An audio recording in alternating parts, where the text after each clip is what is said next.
I enjoyed the fact that this film didn't just do the same thing as the first one. What I mean is, we've seen the AI robot go rogue, he wants to kill everyone and take over the world. And hey guys, my name is Sam, aka Mr. Two Films Minimum, and let's talk M3GAN 2. I watched this last night, and although I had a really good time, I found myself wanting less.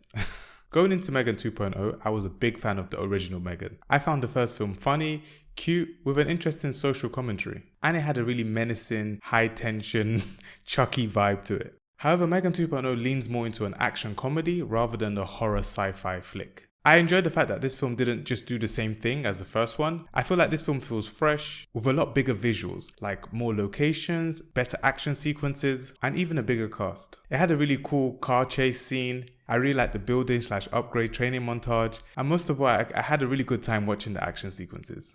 Like the first film, I love that this film does not take itself too seriously. It almost feels like a weird parody of the Mission Impossible/James Bond films, with some weird Steven Seagal references that I feel like the younger audiences may not be able to get. I understand that horror fans like myself may be a bit disappointed that it moved away from the slasher themes. However, I feel like M3GAN kind of works well as an anti-hero.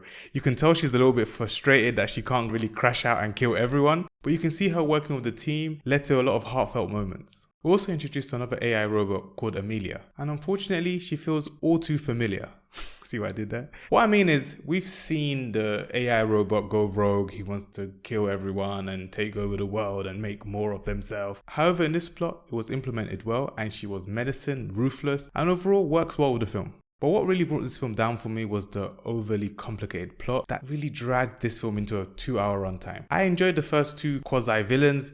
They were fun, their motivations and actions made sense, which made the film feel more straightforward. However, these tropes are very common in the Mission Impossible, Jason Bourne, all these kind of action flicks, so I guess it was just leaning into that. When it comes to the next sequel, I wish they go back to the original slasher, high tension, gory theme. We could even push this into a rated R, which would have a lot more opportunities to explore how menacing M3GAN or some of the other new villains they introduced can be. But overall, I'll give this a 7 out of 10. I had a good time. I find this kind of hard to recommend because it is a pretty weird, wacky, silly film. I love my action thrillers, I love my little parody comedies, but I will say beware if you are going in thinking it was going to be like the first one.